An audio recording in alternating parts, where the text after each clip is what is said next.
والصلاة والسلام على سائر الأنبياء والمرسلين والملائكة المقربين وعلى آله وصحبه أجمعين.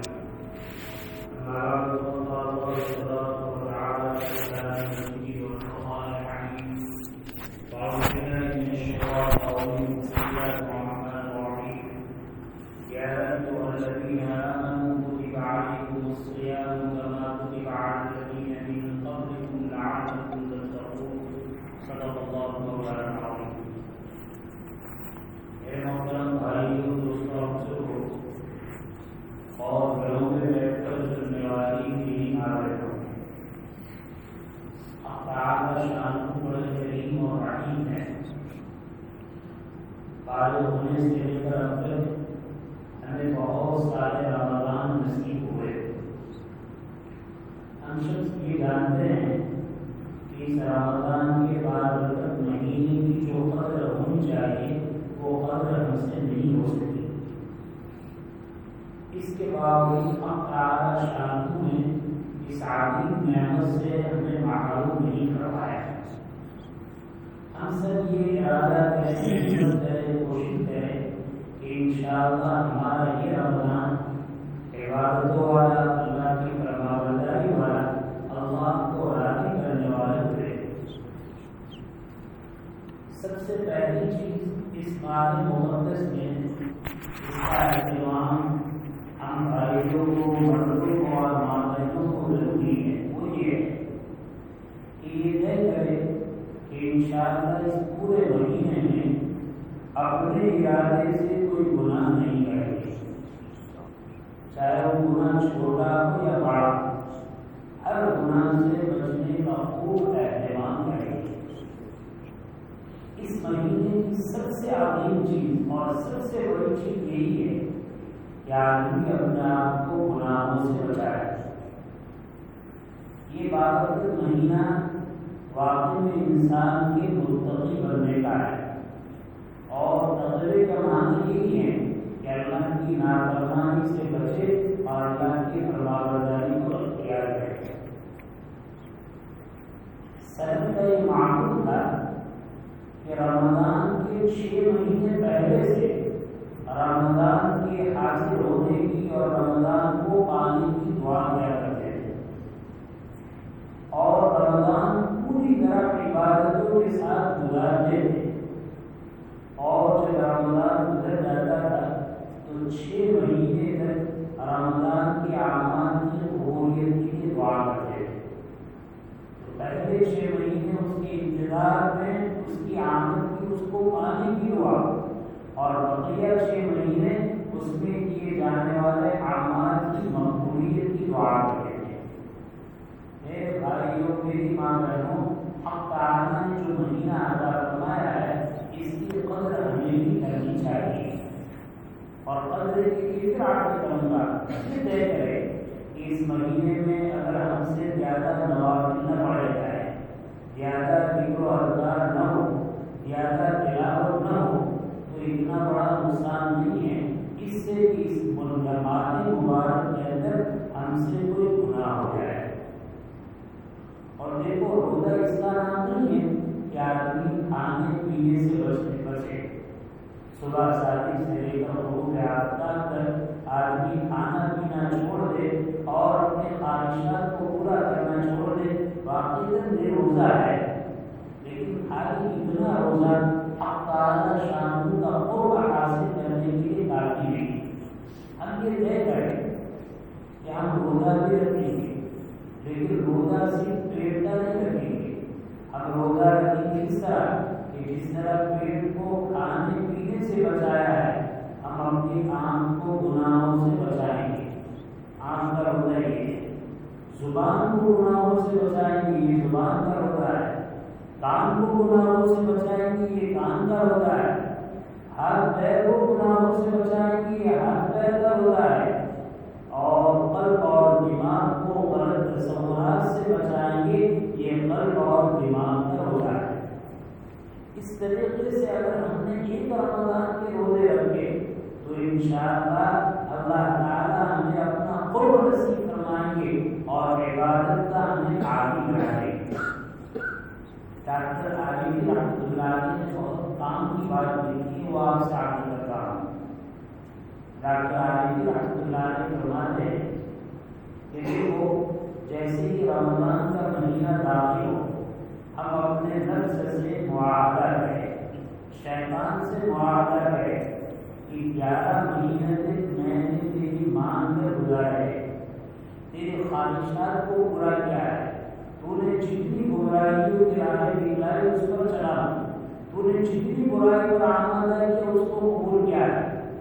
1 مہینہ میں تجھ سے وعدہ کرتا ہوں، 1 مہینہ تو مجھے چھوڑ دے، 1 مہینہ میں اپنے رب کی فرما برداری کروں گا، اپنے رب کی غلامی کروں گا. 1 مہینے کے بعد میں دیکھ رہی ہوں. اگر ہر شخص نے اس طریقے سے اپنے نفس کے ساتھ اور شیطان کے ساتھ یہ معاملہ کیا کہ 1 مہینہ تو اچھی طرح گزاریں گے، اللہ کی فرمانبرداری کے ساتھ، اللہ کی غلامی کے ساتھ گزاریں گے، پھر بعد میں دیکھ لیں گے. ڈاکٹر صاحب فرماتے ہیں کہ اگر 1 مہینے کا وعدہ کیا اور 1 مہینے کو صحیح گزارا، اللہ کی راہ سے امید ہے کہ اس 1 مہینے کے اعمال کی برکت سے ہم تعالیٰ شان پوری زندگی گزاریں گے. لہٰذا میں پھر اپنے ماں بہنوں سے، اپنے بھائیوں سے عہد کروں گا کہ 2 بار یہ طے کر لیں کہ رمضان داخل ہو چکا ہے، اس کی پہلی رات آ چکی ہے، ہم عہد کرتے ہیں، پختہ ارادہ کرتے ہیں کہ ہم اپنے آپ کو سارے چھوٹے بڑے گناہوں سے، چاہے وہ ہاتھ سے، پیر سے، زبان سے، کان سے، آنکھ سے، جسم کی کسی بھی عضو سے ہوتے ہو، ہم اس سے بچنے کا اہتمام کریں. لیکن میرے بھائی آدمی گناہ سے بچ کس طرح سکتا ہے؟ اس لیے کہ گناہوں کو کرنے کے لیے وقت چاہیے، اور رمضان میں ہمارے پاس اوقات بہت ہے. رمضان کی قدردانی ہے. مشاہد نے بڑی کام کی بات لکھی ہے. وہ کام کی بات یہ لکھی ہے کہ رمضان کے اندر بہت سارے کام ایسے ہیں جس کو کرنا ضروری ہوتے ہیں. رمضان کی قدردانی یہ ہے کہ رمضان کے اوقات کو زیادہ سے زیادہ بچائے. اس طرح بچانا، جو کام رمضان میں کرنے ضروری ہے وہ کام 3 قسم کے ہیں. بعض کام ایسے ہیں کہ اگر اس کو رمضان سے پہلے کرنا چاہے تو کر سکتے ہیں، یعنی آگے کر سکتے ہیں، اس کو تو آگے کر لیں. اور جو کام ایسے ہیں جو رمضان میں کرنے ضروری ہیں لیکن اگر اس کو کچھ پیچھے کر دیا جائے، رمضان کے بعد کیا جائے تو بھی ہو سکتا ہے. تو ایسے کاموں کو رمضان کے بعد پیچھے کرتے ہیں. اب جو کام رمضان میں ضروری تھے کچھ آگے کر کے، پہلے کر کے، کچھ بعد میں کر کے، تو اب ہمارے پاس وقت بچ جاتا ہے. اثر فرماتے ہیں رمضان کی قدردانی ہے کہ بعض کام ایسے ہیں جو رمضان سے پہلے کر سکتے ہیں، رمضان میں ضروری ہے. بعض کام ایسے ہیں جو رمضان میں ضروری ہے تو پیچھے کر سکتے ہیں، اس کو رمضان ہی میں کرنا ضروری ہے. تو ان کے لیے مشاہد فرماتے ہیں کہ جس کام کے لیے جو وقت ہے اس کام کو مختصر وقت میں نکالیں.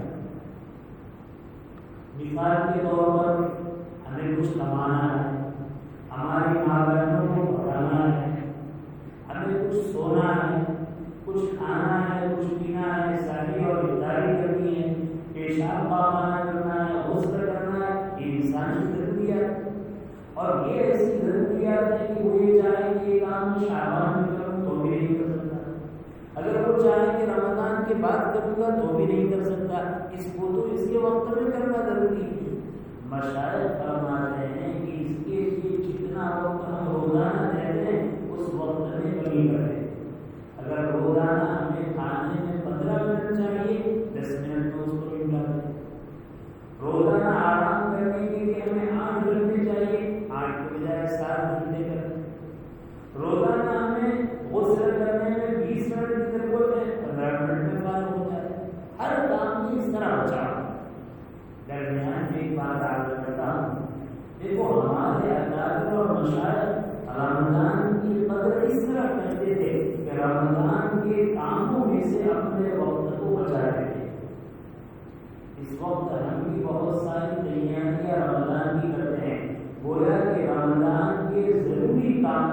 سے اپنے وقت کو بچانا، مشائخ کے یہاں یہ رمضان کی تیاریاں ہیں۔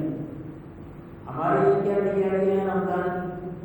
مثلا ہم مرد ہیں اور ہماری ماں بہن ہیں، مردوں کی تیاری تو یہ ہے جیسے رمضان کا مہینہ داخل ہوتا ہے، 15-20 منٹ دن باقی ہے تو ہمیں یہ فکر بھی ہوتی ہے کہ رمضان کا مہینہ آتا ہے، آنے والا ہے، اس کی تیاری کرو۔ تیاری کیا کریں گے؟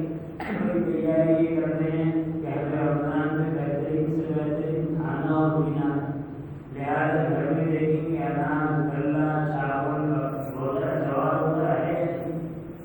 پھر اس کے بعد افطاری میں بہت ساری چیزیں کھانے کی ضرورت پڑتی ہے، تو ہم دیکھتے ہیں کہ ہمیں سموسے کی ضرورت ہے، بھجیا کی ضرورت ہے، اور کباب کی ضرورت ہے، اور اسی طرح پکڑی کی ضرورت ہے، اور اسی طرح شربت کی ضرورت ہے۔ یہ ساری چیزیں ہم خریدتے ہیں۔ گویا کہ مرد رمضان کی تیاری کر رہا ہے کہ کھانے پینے کی ساری چیزیں۔ اگر رمضان گزرتا ہے تو اس کے بعد فکر کرتا ہے کہ عید آنے والی ہے، اپنے کپڑوں کا انتظام، بیوی بچوں کے کپڑوں کا انتظام، ان کے زیورات کا انتظام، جوتے چپل کا انتظام، یہ رہے گا۔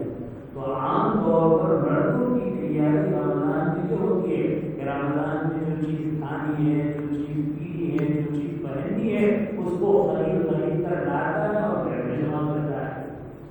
ماں بہنوں کی تیاری کیا ہوتی ہے؟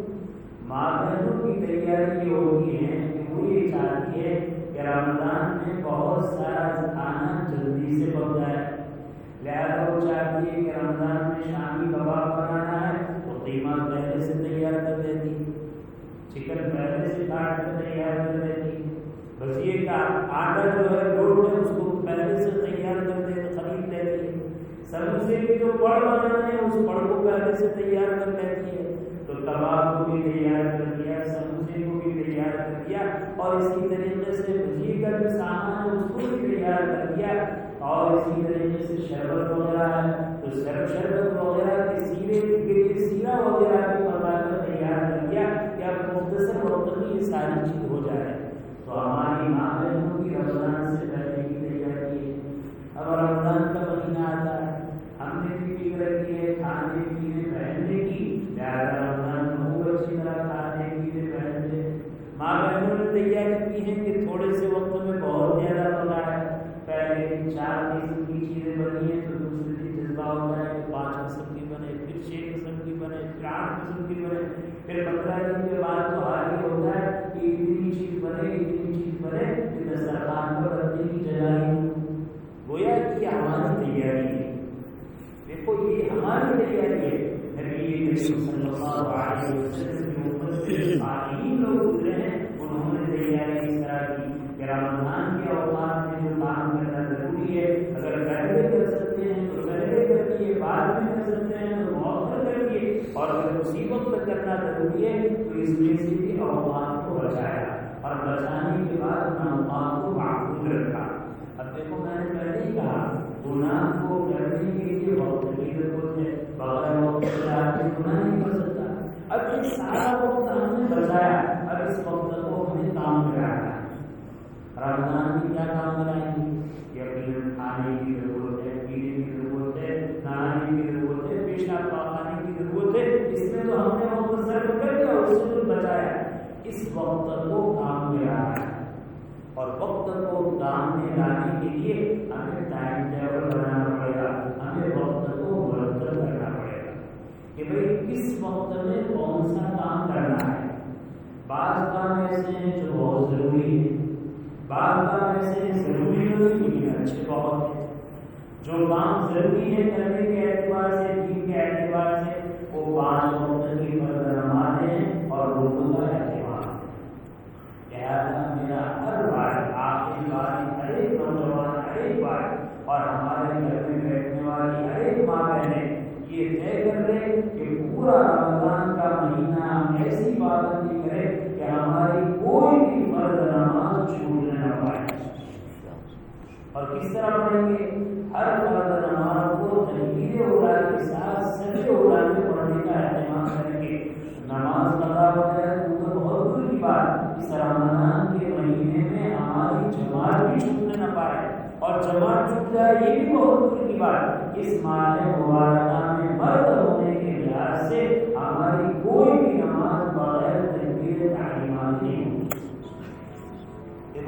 وقت کی حفاظت کریے. وقت کی حفاظت کے اندر کچھ کام ضروری ہے، اس میں ایک کام یہ. اب فرض نماز کو فرض وقت میں پڑھنا یہ فرض ہے، جماعت سے پڑھنا یہ سنت موقتہ ہو یا واجب ہو، اور اسی طرح تکبیر اولیٰ کے ساتھ پڑھنا، سب اولیٰ کے ساتھ پڑھنا یہ مسنون ہو بہت زیادہ چاہیے. لیکن اگر ہم چاہتے ہیں کہ 5 فرض نماز کا اہتمام کریں اور وہ قضا نہ ہونے پائے تو ہمیں اہتمام کرنا پڑے گا کہ اس کو جماعت سے پڑھیں. اگر ہم نے اس کو جماعت کو چھوڑا شیطان مختلف کی شبہ دے گا اور نماز قضا کر دے گا.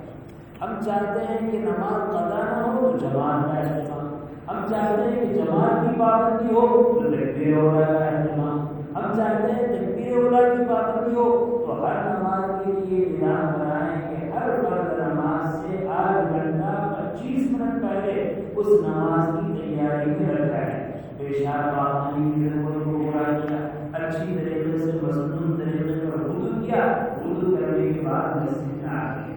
مسجد میں آئے، اذان ہو چکی ہے، ہم تحیۃ المسجد پڑھیں گے، نماز سے پہلے کی جو سنت پڑھیں گے، اور سنت پڑھنے کے بعد ابھی وقت باقی ہے تلاوت میں، ذکر اور اذکار میں تسبیحات لگائیں گے.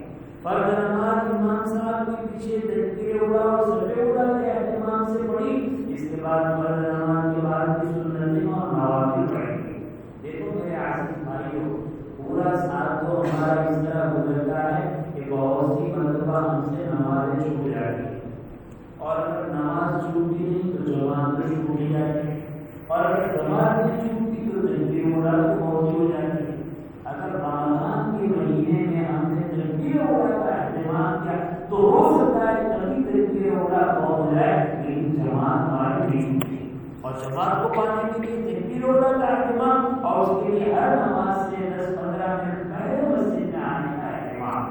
تو میرے بھائی فرض نماز ہے، عام ہمارا حال یہ ہے کہ ہم رمضان کے علاوہ فرض نماز کی جماعت کو چھوڑ دیتے ہیں، تکبیر اولیٰ کو چھوڑ دیتے ہیں. یہاں اہتمام کریں کہ رمضان داخل ہو گیا ہے، انشاءاللہ 30 رمضان کی مغرب تک ہماری کوئی بھی نماز تکبیر اولیٰ نہیں چھوٹے گی.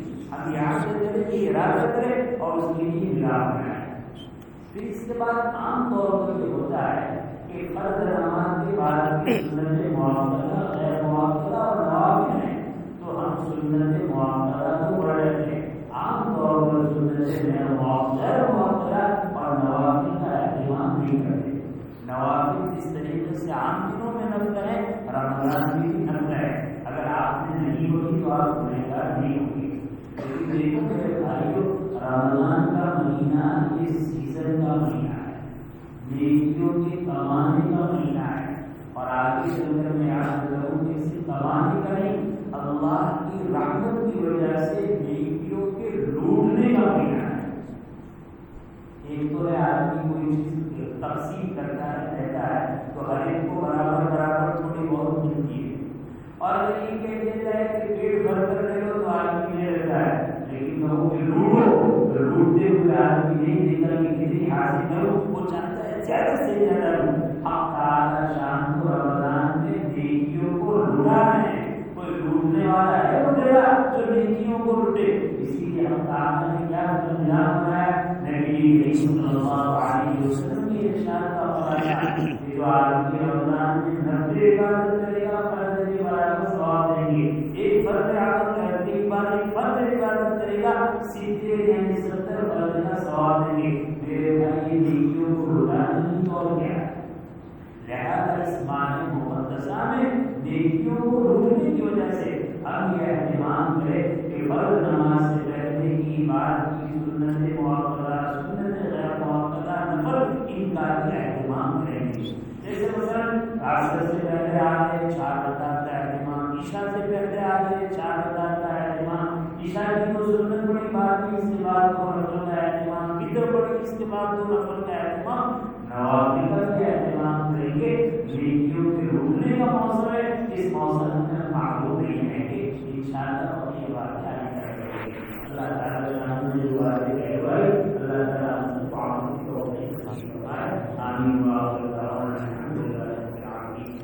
الحمدللہ رب العالمین علی فضلہ ورضا نفسہ وزنة عرشه ومداد كلماته.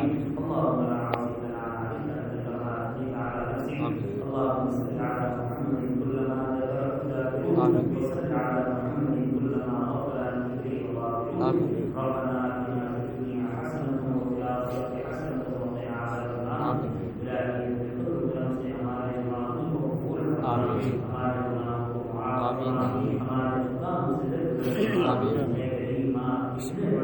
آپ رمضان دیتے رہیں، رمضان کی نافرمانی کرتے رہیں، آپ رمضان میں نعمتوں کی بارش برساتے رہیں، آپ کی نعمتوں آپ نے آپ کی نافرمانی میں ہم نے کبھی نہیں کی۔ اے اللہ ان نافرمانیوں کے بعد، اے اللہ نعمت کو پانے کے بعد، آپ کی ناشکری اور نافرمانی کے بعد بھی آپ نے ہمیں رمضان سے معروف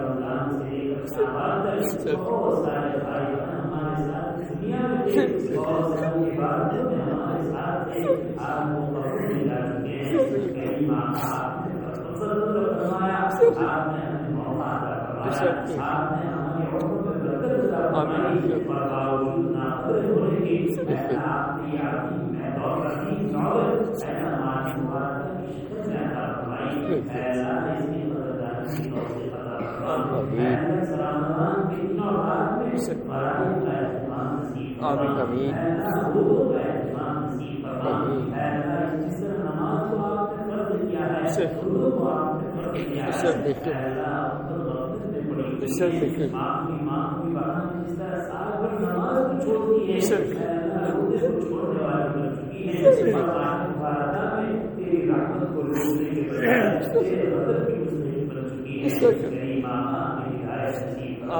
ہمارے بے نمازوں کو صحیح توبہ نصیب فرما، نمازوں کا اہتمام نصیب فرما، ہمارے جو بھائی اور جو بہن اے اللہ جو آپ نے بالغ ہیں، جس پر روزے فرض ہیں، اے اللہ روزے چھوڑ رہے ہیں، اے اللہ ان کو ہدایت عطا فرما، روزہ رکھنے کی توفیق عطا فرما، روزے کی سعادت سے مالا مال فرما، ان پر زکات فرض ہو چکی ہے، اے اللہ حساب کر کے زکات کی ادائیگی کا اہتمام نصیب فرما، اے اللہ اس مبارک مہینے میں آپ کے سعادت کی جو بنیاد ہے، اس کے حلال اور طیب اے اللہ ہم سب کو نصیب فرما، اے اللہ اس کے حلال اور طیب عطا فرما، مشتبہ اور حرام نسبت سے ہماری اور پوری امت کی حفاظت فرما، اس کے حلال کے دروازے کو کھول دیجیے، اس کے حرام اور مشتبہ کے دروازے کو بند کر دیجیے، اے اللہ امت مسلمہ پریشان ہے، اے اللہ اس کے حرام سے غرق ہو چکی ہے، مشتبہ میں ڈوب چکی ہے، اے اللہ پیسوں کی محبت نے حلال اور حرام کی تمیز کو ختم کر دیا ہے، اے اللہ مبارک راتیں آتی ہیں، مبارک ایام آتے ہیں، اے اللہ اس کے حرام کی نفست کی وجہ سے اتنا سیاہ و گندا ہو چکا ہے، اے اللہ کوئی چیز سمجھ میں نہیں آتی، کسی چیز کا احساس نہیں ہوتا، کریم آقا اس کے حالات نصیب فرما، اس رمضان کے انوار و برکات کو حاصل کرنے کے لیے اس کے حالات کے ذریعے سے دل میں نورانیت پیدا فرما، دل کو منور فرما، اے اللہ اس کے حالات عافیت کے ساتھ نصیب فرما، اے اللہ ہر فرائض کو پابندی کے ساتھ ادا کرنے کا اہتمام نصیب فرما، اے اللہ کتنے بھائی بہن طاقتور ہیں، اے اللہ روزہ نہیں رکھتے ہیں اور بہار کے ساتھ راستوں پر ناشتے کرتے ہیں، اے اللہ یہ تیرے غضب کو دعوت دینے والے ہیں، اے اللہ ان کو بھی ہدایت عطا فرما، اس کام سے ان کو روک دیجیے، ایسے برائی سے ان کی حفاظت فرمائیے، اے اللہ ہر ایک کے لیے خیر کی شکل پیدا فرمائیے، اے اللہ ہر ایک کو بری شکلوں سے حفاظت فرمائیے، اے اللہ رمضان اور روات کے انوار سے اور رمضان کے برکات سے ہمیں مالا مال فرمائیے، اے اللہ ہمیں کسی کو معذور نہ فرما، اے اللہ ہر خیر کو مقدر فرما، ہر شر سے حفاظت فرما، اے اللہ اپنے فضل سے ہماری دعا کو قبول فرما، ربنا تقبل منا انك انت السميع العليم وتب علينا انك انت التواب الرحيم، وصلى الله على خير خلقه سيدنا مولانا محمد وآله وصحبه أجمعين، آمين برحمتك.